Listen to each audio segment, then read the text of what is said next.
예, 여러분 글쓰기 6주 차는 자성찰 에세이에 대해서 우리가 공부하고 있죠. 1차 시에는 자성찰 에세이가 어떤 그 종류의 글인가를 살펴봤었고요. 5주 차에는 자기소개서 공부를 했었죠. 자기소개서의 이론과 실제, 예, 자기소개서를 쓸 때 두 가지 문제를 해결해야 된다고 그랬죠. 자기소개서를 어디에 낼 것인가 하는 문제, 그리고 그 제출하는 곳에 맞추어서 이제 어떻게 쓸 것인가, 두 가지 문제를 해결해야 되고, 그래서 이제 또 기업에서 주로 자기소개서, 뭐 기업이든 뭐 어디든 간에 자기소개서를 통해서 지원자의 어떤 역량을 확인하고자 하는가, 이런 것들을 공부를 했었죠. 그리고 이제 지금 6주차에는 이제 자기소개서와 이 자성찰 에세이는 결국은 이제 성찰이라고 하는 것은 되돌아보는 거잖아요. 그러니까 자기소개서를 실용적 글쓰기로서 자기소개서를 잘 쓰기 위한 음, 그런 한 점검 과정에서 이 자아성찰 에세이가 요구되는 거예요. 그래서 1차 시에는 자아성찰 에세이가 어떤 종류의 글인가 하는 것을 이제 간략하게 이론적으로 살펴봤고, 2차 시와 3차 시에는 이제 서강대 장영희 교수, 이 장영희 선생님은 이제 몇 년 전에 그 지병으로 이제 작고하셨는데, 이 장영희 교수님의 에세이를 읽으면서 자아성찰 에세이의 어떤 사례를 실제로 한번 보여주고자 하는 겁니다. 그래서 이제 여러분한테 자기 소개서를 우리가 이론적으로는 5주차에 필요한 실용적 글쓰기로서 공부를 했는데, 실제로 이제 과제로서 자기소개서 쓰기에 대한 이해가 잘 되어 있는가 하는 것을 여러분한테 좀그 과제로 제출받기는 이게 좀 마땅치 않아요, 사실은. 나도 이제 에, 뭐 이런저런 어떤 뭐 하여튼 자기소개서를 적지 않게 썼는데, 그럴 때마다 어, 참 그 쉽지가 않았고, 그다음에 이제 하여튼 그래서 자기소개서는 이론적으로 우리가 충분히 지난 5주차에 공부를 했으니까, 6주차에는 현재 자신을 한번 점검해보는 그런 의미에서, 그리고 이제 앞으로의 어떤 삶의 목표와 목표에 초점을 맞춰서 지금 나는 어느 정도의 이제 위치에 있는가를 확인해보는 그런 차원에서 자성찰 에세이를 6주차에는 이제 두 번째 글쓰기 과제, 첫 번째는 4주차에 냈던 자유글쓰기가 있고, 두 번째는 이제 자성찰 에세이를 과제로서 한번 써보게 됩니다. 그래서 여러분은 6주차에 자성찰 에세이를 두 번째 과제로 이제 제출할 거고, 요거는 이제 내가 우리 이 클래스 그리고 단톡방을 통해서도 이제 안내를 할 테니까, 과제는 그렇고, 이제 자성찰 에세이가 이론적으로서가 아니라 실제로 어떻게 쓰는 것인가를 이제 한 예를 들어주면서 공부를 해봅시다.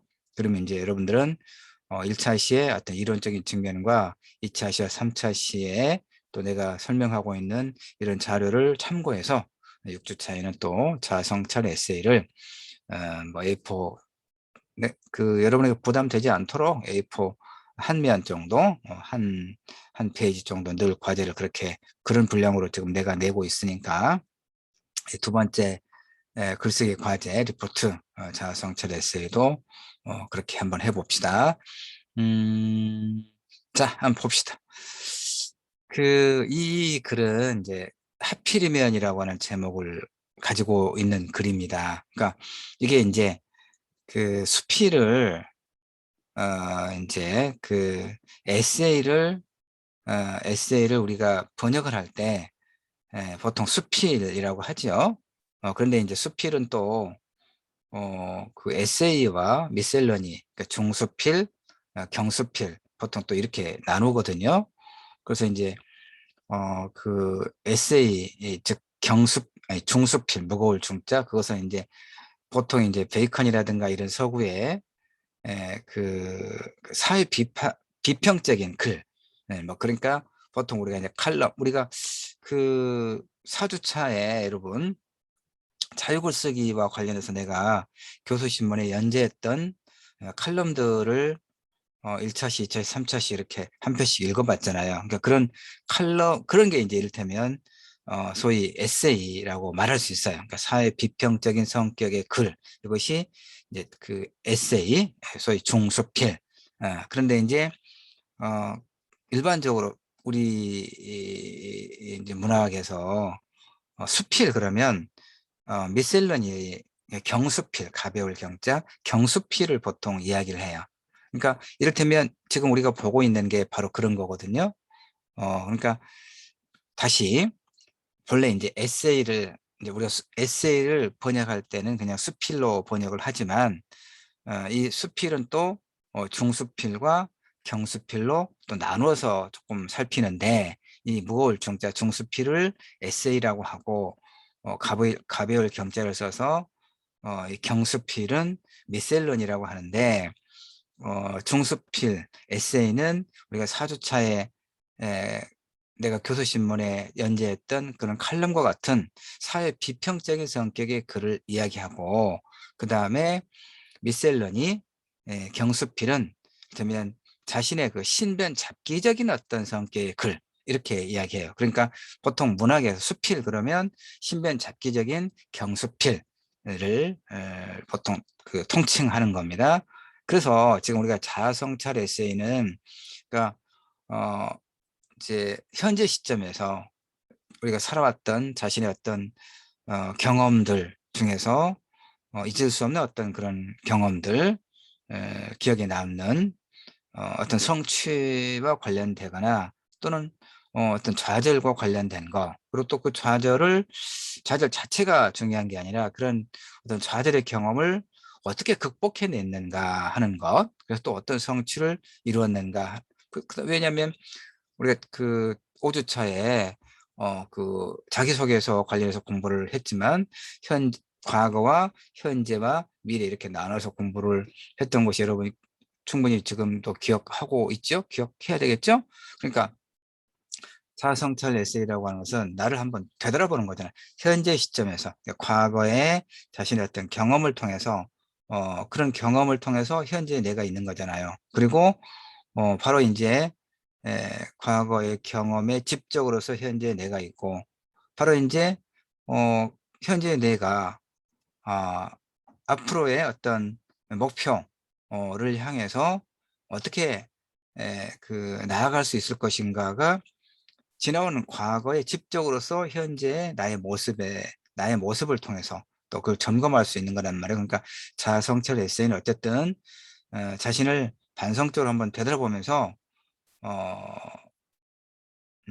어떤 성취의 경험, 좌절을 극복했던 경험, 이런 것들을 한번 이야기해 보는 거예요. 그런데 지금 이제 그 정영희 교수의 이 글 하필이면은 어, 되면 경수필 미셀런에 해당하는 글인데, 바로 그런 의미에서 자성찰 에세이라고 하는 이런 그 글의 성격에 매우 부합하는 그런 글이에요. 좀 길게 설명을 했는데, 그 내가 따로 이 PDF 자료, 한글 자료로 이렇게 만들어 놓고 또 PDF로 이렇게 변환을 해서 한글 그 파일도 좀 놔줘야 되는데, 이제 워낙 수업 자료가 많다 보니까 PDF로 이렇게 변환을 하고 나면 한글을 내가 삭제하고 그러나 봐요. 찾아지지가 않네. 그래서 이제 이 하필이면이 실려 있는 장영희 그 교수님의 책이 이제 예, 내 생에 단 한 번, 이 책에 들어있는 여러 글들 중에 하나예요. 그래서 이 우선 장량희 교수를 소개를 좀 하면, 이 책은 이제 내 생에 단 한 번이라고 하는 이 책은 장량희 에세이 내 생에 단 한 번 이렇게 되어 있고요. 그 다음에 이제 샘터사에서 펴냈는데, 이 책을 언제 놨는고 하면 2000년, 아주 오래됐죠. 21년 전이네. 2000년 9월 25일 날 1세를 펴냈고, 2005년 2월 달에 초판 23세, 그러니까 23번 찍었다는 얘기예요. 이게 500권이든 1세를 찍을 때 뭐 500권이 300권이나 500권 그 정도 찍을 거예요. 한 500권. 이제 좀 그 독자를 일정하게 확보하고 있는 그런 작가들의 경우는 1000권을 찍거든요. 1세, 초판 1세. 그래서 23세라고 하는 것은 500권을 23번 찍었거나 1000권을 23번 찍었거나 이렇게 굉장히, 그러니까 5년 동안에 아주 많이 팔린 책이라는 얘기죠. 그러니까 나도 지금 2005년에 이 책을 샀겠죠. 예. 그리고 이제 장량희 교수를 조금 소개를 하면, 장량희 교수는 서강대 얘기도 뭐 책 보지 않고도 근데 잘 아니까요. 서강대 영문과를 졸업했어요. 근데 그 소아마비 장애를 가지고 있어서 이제 그 일상생활이 좀 많이 불편했을 거 아니에요. 그런데 이제 장왕록 뭐 박사인가 하는, 나는 잘 모르겠어. 근데 영문학자로서 상당히 유명한 분인가 봐요. 그분이 이제 이 장영희 교수의 아버지인데, 하여튼 그 장영희 교수는, 장영희죠? 예, 장영희 교수는 어떤 소아마비 장애를 가지고 있어서 일상생활은 좀 불편했는데, 하여튼 서강대 영문과를 가서 이제 장애를 가지고 있으니까, 그다음에 이제 부모님은 또 아주 좋으신 분이었던 모양입니다. 그다음에 일정하게는 경제적으로도 이제 그렇게 어려움은 없었고, 좀 다행스럽긴 하죠. 근데 문제는 뭐냐면, 이 장영희 교수가 이제 그 장애를 가지고 있으면 사실 그 선택할 수 있는 직업이 좀 장애를 가지고 있지 않은 사람의 비장애인에 비해서 훨씬 좀 선택의 폭이 좁겠죠. 그래서 장영희 교수는 이제 영문과에 갔으니까 영문학을 계속 공부를 하고자 했겠죠. 그래서 이제 대학원에 갔는데, 그러니까 서강대 영문과 장영희 교수가 다닐 때 서강대 영문과 학부죠. 그리고 이제 석사 과정은 있어서 마쳤는데, 그때는 이 서강대 영문과의 박사 과정이 개설되지 않았던 모양이에요. 장영희 교수가 나이가 몇인지는 몇 년생이라고 나와 있지는 않은데, 하여튼 그래서 이제 다른 대학에 그 박사과정이, 영문과 박사과정이 이제 개설되어 있는 다른 대학에 그 지원을 하고 이제 면접을 보러 갔는데, 그 교수들이 지금 같으면 이제 그런 어, 그 소위 이제 뭐 성인 인지 감수성이라든가 장애 감수성이라든가 이런 게 지금은 이제 많이 사회적으로 이야기되고 있어서 이야기되고 있고, 만약에 그런 이제 말들을 하면 상당히 문제가 이제 될 수도 있죠. 그런데 뭐 그 당시에는 이제 그러면 그 박사과정에 면접을 그 이제 면접관 교수들이 장량희 선생에게 뭐 여자가 이를테면 또 장애도 가지고 있으면서 뭐 박사까지 공부를 하려고 하느냐 뭐 이런 식으로 좀 모욕적인 그런 이야기를 했나 봐요. 그래서 장영희 교수가 이제 그래서 이제 박사과정에 아마 입학이 불어댔는지 아니면 막 그런 것 때문에 장영희 교수가 포기했는지 모르지만 유학을 갔어요. 유학을 가가지고 어디로 유학을 갔나 볼까요? 여기 어, 뭐 어디라고 되어 있지는 않습니다. 영문과니까 뭐 미국이나 영국이나 이쪽으로 갔겠죠. 그래서 박사를 이제 외국에서 받아가지고 이제 모교 서강대 영문과에 와서 교수가 됐어요. 그러니까 하여튼 그 시절에는 이제 그 서강대 일반적으로 유학을 가서 학위를 받고 모교에 와서 그 영문학 교수 자리를 얻은 그 지금은 참 어렵습니다. 그러나 그때는 뭐 어 그런 것이 상대적으로 그렇게 어렵지 않은 시점이어서 장혜희 교수는 이제 그런 것들을 매우 감사하게 생각하죠. 자, 그래서 인제 또 글을 보면서 또 더 이야기를 합시다. 다시 이 내 생에 단 한 번 이 책의 에세이 이 집에는 보니까 목차를 보면 1, 2, 3, 4 이를테면 크게 보면 4 장으로 4 장이라고 하고 뭐 4 부라고 해도 되고 이렇게 나눠져서 이제 많은 그 짧은 많은 글들이 대략 한 40편 정도 가까운 그 정도의 글이 실려 있고, 이 하필이면은 가장 앞에 나와 있는 가장 앞부분에 있는 그 소제목의 그 이제 글입니다. 하필이면. 자, 봅시다. 읽어가면서 설명을 또 보충을 할게요. 지금 자성철 에세이 한 사례를 보고 있는 겁니다. 어, 자, 몇 년 전인가 10대들이 즐겨 부르던 유행가 중에 모피의 법칙이라고 하는 노래가 있었다. 확실히 기억은 안 나지만 가사가 대충 이랬다.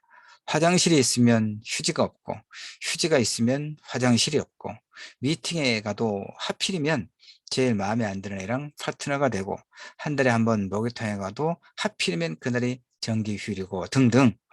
무슨 일이든 어차피 잘못되기 마련이다라는 모피의 법칙을 코믹하게 묘사하고 있는 그런 노래 가사를 지금 인용을 하고 있습니다. 이 노래에 나오는 하필이면이란 말은 분명히 왜 나만이라는 의문을 전제로 한다. 그러겠죠. 하필이면 왜 나에게만 이런 일들이 계속 생기는 걸까? 이런 얘기 아니겠습니까? 그러니까 남의 인생은 다른 사람이 보면 별로 큰 노력 없어도 모든 일이 잘 되어 나갈 뿐더러 가끔은 호박이 넝굴째 굴러오는 것 같은데, 왜 하필이면 내 인생만은 아무리 길을 쓰고 노력해도 걸핏하면 일이 꼬이고, 그래서 공짜 호박은커녕 내 목도 제대로 못 챙겨 먹기 일쑤냐는 것이다. 그러니까 이 하필이면이라고 하는 그 노래, 아니 머피의 법칙이라고 하는 노래와 관련해서 하필이면이라고 하는 이 가사가 그 전제하고 있는 내포하고 있는 의미가 이럴 것이다 라고 지금 이야기를 전개하고 있어요. 그런데 억울하기 짝이 없는 것은 그게 내 탓이 아니라는 거다. 순전히 운명적인 불공평으로 인해 다른 이들은 벤츠 타고 탄탄대로를 가는데 나는 펑크난 딸딸이 고물차를 타고 비포장도로를 가고 있는 것이다. 아닌 게 아니라 하루하루 살아가면서 나도 모피 법칙을 생각할 때가 많다. 자, 한 예로 내 열쇠 고리에는 겉으로는 구별이 안 되는 열쇠가 2개 달려 있는데, 하나는 연구실, 또 하나는 과 사무실 열쇠이다. 열쇠 유성편으로 방번호를 표시해 놓으면 그만이지만, 그러니까 상당히 좀 오래된 글이죠. 요즘에는 뭐 전자 도어록으로 이렇게 하고, 그다음에 또 그 신분증 카드로 이렇게 대면 또 열리고 이런 상황인데, 그때는 열쇠 그 가지고 다니면서 이렇게 돌리는 구멍으로. 하여튼 열쇠 유성편으로 방번호를 표시해 놓으면 그만이지만, 그렇기도 귀찮고 그렇게 하기도 귀찮고 또 그냥 재미도 있고 해서 내 방에 들어갈 때마다 둘 중 아무거나, 그러니까 굉장히 비슷하게 생긴 열쇠였겠죠, 모양이. 아무거나 꽂아본다. 근데 참으로 이상한 것이, 수학적으로 따져볼 때 확률은 분명히 반반인데, 그렇죠, 하필이면 연구실 열쇠가 아니라 거의 과 사무실 열쇠가 먼저 손에 잡혀 2번씩 열쇠를 돌려야 하는 일이 열이면 9이다. 예, 이렇게. 예, 그뿐인가? 하필이면 큰맘 먹고 세차한 날은 갑자기 맑은 하늘에서 비가 오고. 그러니까 처음 운전하는 사람들은 이런 얘기 많이 하죠. 정말 세차하고 나니까 비 오더라. 예. 그다음에 무엇을 사기 위해서 줄을 서면 바로 내 앞에서 매진되고, 더욱이 얼마 전에는 길거리를 걸어가다가 내 어깨에 쇳돈이 떨어지는 일도 있고, 나는 망연자실 한동안 서서 하필 그 나의 하필이면의 운명에 경하겠다. 1초만 서울 인구 중에 쇳돈 맞아본 사람은 아마 손가락으로 꼽을 정도일 텐데, 하필이면 그게 나라니. 이렇게 이제 이야기를 사실 가볍게 전개하고 있어요. 그런데 이제 보면요, 물론 이보다 더 중요하고 근본적인 하필이면도 있다. 뭡니까? 남들은 멀쩡히 잘도 걸어 다니는데 왜 하필이면 나만 목발에 의지해야 하고, 어떤 사람은 펜만 잡으면 멋진 글이 술술 잘도 나오는데 왜 하필이면 나만 이 짤막은 글 하나 쓰면서도 머리를 벽에 박아야 하는가. 사실 이건 겸손해서 하는 얘기입니다. 이 장영희 교수가. 보면, 어디에서 그 상을 주었는지는 모르지만, 하여튼 뭐 제1회 아름다운 문장상, 이런 그 상도 받고 그랬어요. 이 장영희 교수가. 그러니까 굉장히 그 글을 아주 섬세하면서도 서정적인, 이런 그 에세이를 잘 쓰는 그런 그 필자로 굉장히 유명한 분이죠. 근데 나중에 이제 그 장애도 장애지만 또 이제 여러 암이 여러 가지로 복합적으로 생겨서 50대 초반에 그 작고하셨어요. 굉장히 오래됐습니다. 예. 자, 봅시다. 그렇다고 다른 재주가 있느냐 하면, 물론 이제 글을 잘 쓴다고 해서 뭐 책상에 앉자마자 이렇게 쓰고자 하는 글이 뭐 술술 나오는 그런 경우는 드물죠. 그 생각을 글로 이제 문장으로 그 표현하면서 또 다듬어야 되고, 이런 과정을 당연히 누구라도 거치는 거죠. 자, 그렇다고 다른 재주가 있느냐 하면 노래, 그림, 손재주, 그 어느 것 하나 내세울 게 없다. 하느님은 누구에게나 나름대로 재능을 골고루 나눠주신다지만 아무리 생각해도 하필이면 나만 깜빡하신 듯하다. 언니가 치과에서 본 여성재는 모 배우가 화장품 광고 출연료로 3억 원을 받았다는 기사가 실려 있었다. 3억이면 내가 모기 쉬어라 가르치고 밤새 페이퍼 읽으며 10년쯤 일해야 버는 액수인데, 그러면 여배우는 그 돈을 하루 만에 벌었다는 것이다. 아, 그건 재능이나 노력과는 상관없이 오로지 타고난 생김새 때문인데, 그렇게 나의 의지와 상관없이 일어난 일 때문에 불이익을 받는다는 건 아무리 생각해도 불공평한 일이다라고 지금 쓰고 있습니다. 내가 이제 이걸 형광펜으로 이렇게 표시했던 이유는 뭐냐면 아주 공감이 가는 부분이기 때문에 그럽니다. 이제 나는 이 부분을 이제 읽고 설명을 할 때마다 늘 그 예를 드는 게, 그 연예인 중에 김재동 씨가 있습니다. 뭐 똑똑하죠. 재기발랄하고, 그다음에 뭐 어떤 세계관이랄까 이런 것도 뭐 좋습니다. 저하고 가까운 편이에요. 어, 그런데 이제 내가 늘 이 부분과 관련해서 김재동 씨를 떠올리는 이유는 뭐냐면, 김재동 씨가 이제 어디 인문학 강의를 가면, 전에 한번 이제 한참 서로 이제 정치적 공방을 하면서 얘기가 됐습니다만은, 뭐, 한 시간에 2천만 원을 받는다든가, 강의료를, 액수는 정확하게 모르겠는데 하여튼 뭐 그 정도를 상회하는 상당히 많은 액수를 받는다고 해서 이제 야당에서 문제 제기하고 한참 그러긴 했습니다. 그래서 댓글들을 보면 이제 찬반 의견이 많이 있었어요.